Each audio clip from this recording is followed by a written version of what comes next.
Welcome back to Narrations. Tonight's story is hilarious, chaotic, and full of heart, a wild Christmas adventure about a father racing against time to prove his love, discovering that the greatest gift isn't found in stores, but in showing up when it matters. This is Jingle All the Way, the frantic, unforgettable hunt for the most wanted toy of the season. The holiday season glows brightly across snowy suburban streets, houses wrapped in sparkling lights, Christmas trees glowing in windows, and stores bursting with frantic shoppers desperate to find the perfect gifts. But inside a busy office building, far from the magic, a man works tirelessly behind a desk, Howard Langston, a successful but overcommit mattress salesman whose life is ruled by deadlines and customers, leaving little time for the people waiting at home. Howard smiles, shakes hands, sells promises with polished charm, but he has forgotten something important: his son's Christmas karate ceremony. His young son Jamie stands proudly at the school gym, wearing his uniform, searching the crowd with hopeful eyes as he prepares to earn his purple belt.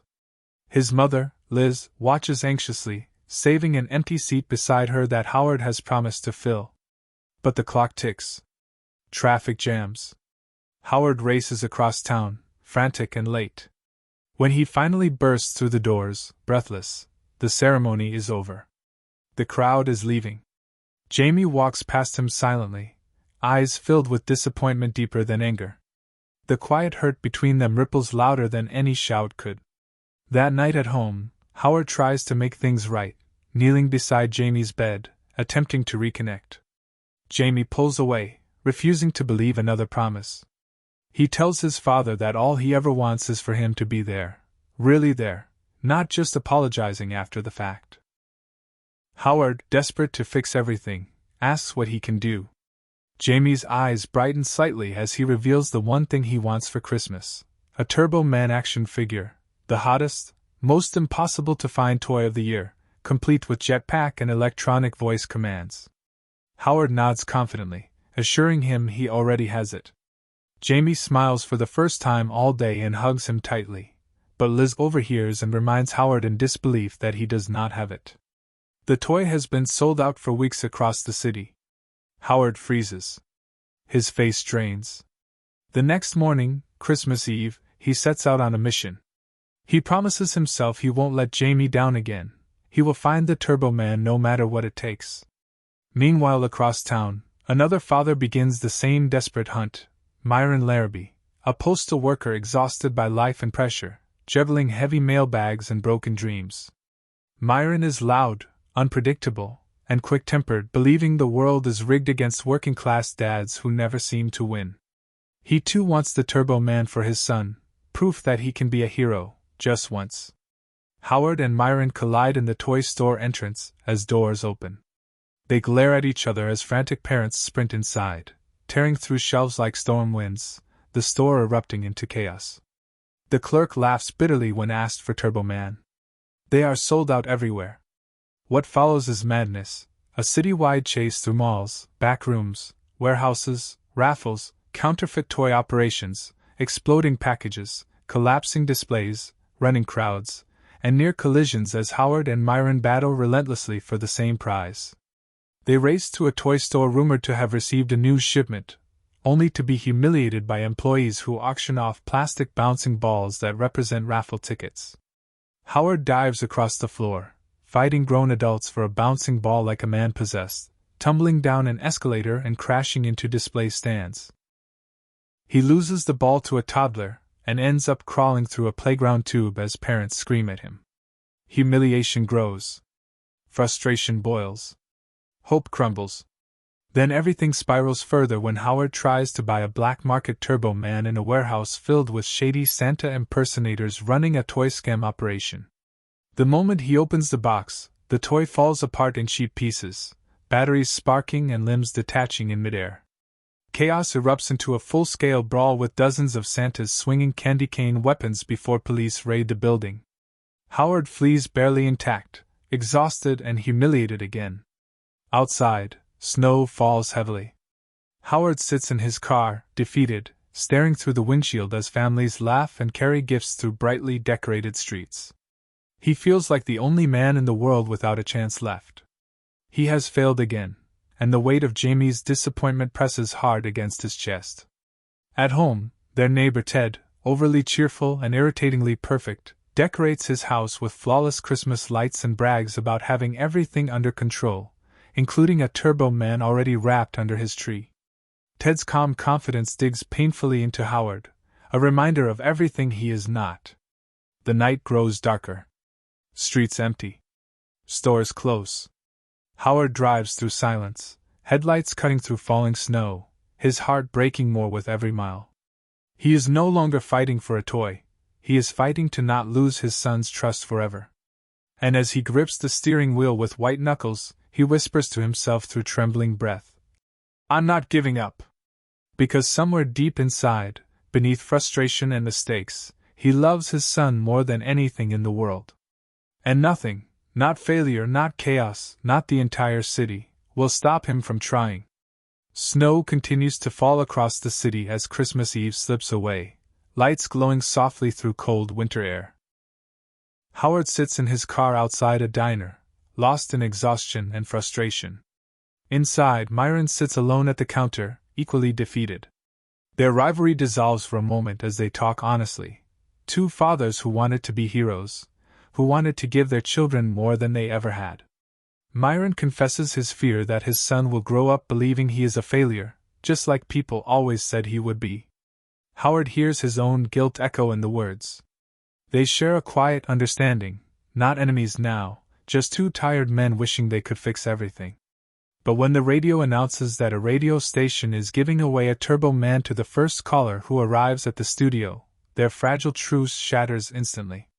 They leap from the booth at the same time, sprinting into the snow, colliding at the door, racing to their cars. Tires skid. Horns blare. Howard reaches the station first, bursting through the doors with wild desperation. But the DJ reveals the truth. He does not have the toy, only a gift certificate promising one in the future. Myron storms in, waving a suspicious-looking package he claims is a bomb, sending everyone into panic. The police arrive and seize the box, only to discover too late that it really is a bomb, exploding in a smoky cloud and tossing the officer backward. Howard escapes in the chaos, stunned at how far the madness has gone. Night falls. The lights of the big city glow against dark skies. Howard, shaking with defeat, decides to return home and face the truth. When he arrives, he sees Ted helping Liz in the kitchen, laughing and smiling while preparing hot chocolate. Howard watches through the window, thinking he has already been replaced. Unable to bear it, he walks back to his car, only to see Ted's decorated house glowing brilliantly with every Christmas light shining perfectly. And under the tree, looking like a trophy, sits a beautifully wrapped Turbo Man box. Temptation eats through the last threads of Howard's judgment. He slips quietly into Ted's house, hands trembling as he reaches for the gift he believes will save everything. But when he hears his own name spoken in disappointment from his conscience, he freezes. He realizes what he is becoming. He backs away, whispering apologies into the silence. Ted's reindeer charges him, sending him crashing through the window and into the front yard as neighbors stare in shock. Liz watches, horrified, realizing that Howard has lost his way. Humiliation burns through him as she storms off with Jamie to the Christmas parade downtown. Howard stands in the snow, alone again.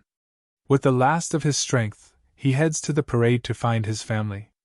The streets overflow with families cheering brightly colored floats, giant balloons drifting through the sky, music blasting through loudspeakers.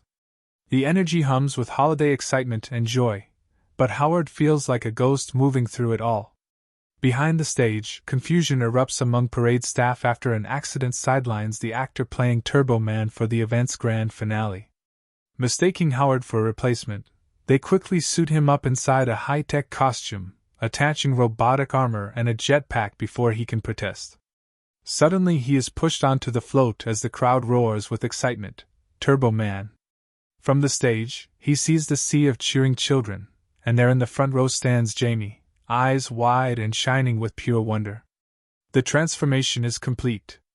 Howard, hidden behind the helmet, watches his son proudly call out his hero's name. As part of the parade ceremony, Turbo Man is given the honor of selecting one child from the crowd to receive a limited edition Turbo Man doll. The real one, the last one, the very thing they have been fighting for. Howard lifts the microphone, voice shaking behind his mask, and calls out, "I choose Jamie." The crowd cheers, but Jamie freezes, stunned, unable to believe he has been chosen.